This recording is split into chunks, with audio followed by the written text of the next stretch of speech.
Tā bļāviens, kā lai ieraksta to postu, kur lai es labāk nolieku to šeit, šitādā te veidā. Šitien laikam būs labāka gaisma. Tā bļāviens. Ok. Tā. Bļāviens kaut kā stulbi. Labi, šitā. Labi, paturēsim rokās. Tā. Daudziem cilvēkiem, es pat teiktu, veselam okeānam ar cilvēkiem ir problēmas ierakstīt postu. Mūsdienās, lai varētu pareklamēt savu pakalpojumu, pat nereklamēt, vienkārši parādīt, ko mēs darām. Kāds rok dīķus, kāds ražo flīzes, kāds mūrē mājas, kāds taisa nagus.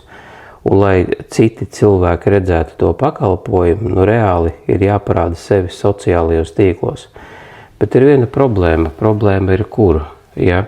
Tātad problēma ir tur, ka šeit ieslēdzās tāda sajūta, kuras saistās ar nepatīkamu sajūtu. Es nevaru ielikt iekšā postu. Man ir grūti ielikt postu. Cilvēki gaida kaut kādu informāciju, ar kuru varētu atrisināt šo problēmu, iespējams, vai ne?